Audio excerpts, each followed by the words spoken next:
En aquest vídeo demostrarem com funcionen els nivells electrònics d'àudio tant en mixers analògics com digitals.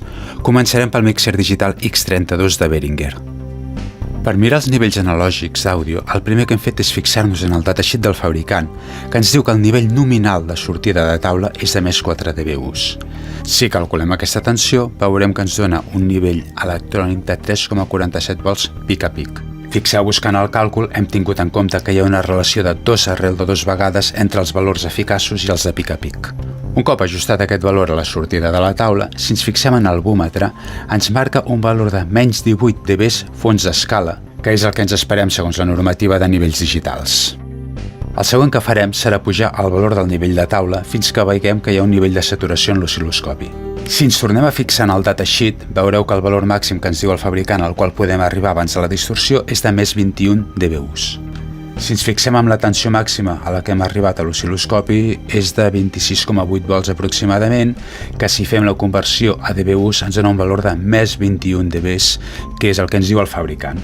Per tant, resumint, veiem que en aquest mixer el valor digital fons d'escala de menys 18 dBs correspon a un valor electrònic de més 4 dBus i el nivell de saturació de 0 dBs fons d'escala correspon a un nivell electrònic de més 21 dBus. Aquesta diferència ens dona un headroom, és a dir, la diferència entre el valor nominal i el valor de saturació de 18 dBs.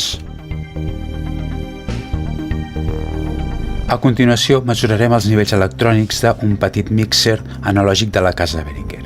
El primer que farem serà ajustar la sortida de la taula perquè hi hagi un valor de més 4 dBus, que serà el nivell nominal de taula que ens diu el fabricant.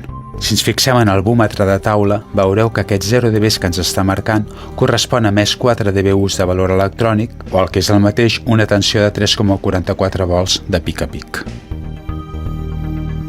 La següent prova que farem serà incrementar el doble la tensió mirant l'oscil·loscopi i intentar demostrar que això correspon a un increment de 6 dBs, que és el que ens diu la teoria. Fent una aproximació, ajustem el doble de tensió de 3,44 volts que teníem amb valor de 7 volts i això, si ho calculem, veiem que és un valor de més 10 dBus. Per tant, si hem passat de més 4 dBus a més 10 dBus, hem fet un increment de més 6 dBs, que és exactament el que ens marca el búmetre de la taula. Recordem aquest valor important. 20 per logaritme de 2 vegades és un increment de 6 dBs. Per tant, cada cop que sumem 6 dBs vol dir que estem multiplicant la tensió per 2.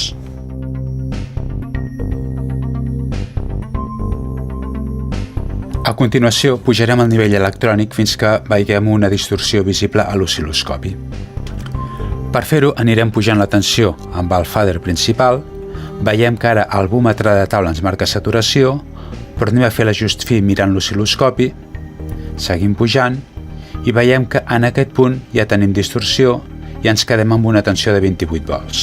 Si passem a dBus aquest valor electrònic ens dona un valor de més 22 dBus, que és el que ens marca el fabricant com a valor màxim. A continuació el que farem serà mesurar en quin valor electrònic el búmetre de taula ens comença a marcar saturació. Ajustem en el moment que s'encenen els leds vermells i això ens dona un valor d'aproximadament 20,8 volts, que passat a dBs és un valor de més 20 dBus. Per tant, en aquest mixer, quan s'encén el valor de clip del búmetre, encara ens quedarien 2 dBs per arribar a la saturació.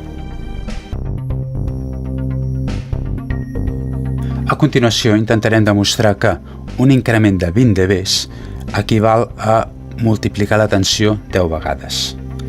Partim d'una tensió ajustada a l'oscil·loscopi de 920 mV amb una posició de fader de menys 10 dBs i pugem de cop 20 dBs i mesurem la tensió resultant. Un cop ajustat l'oscil·loscopi podem veure que la tensió resultant és 10 vegades més gran a la que teníem.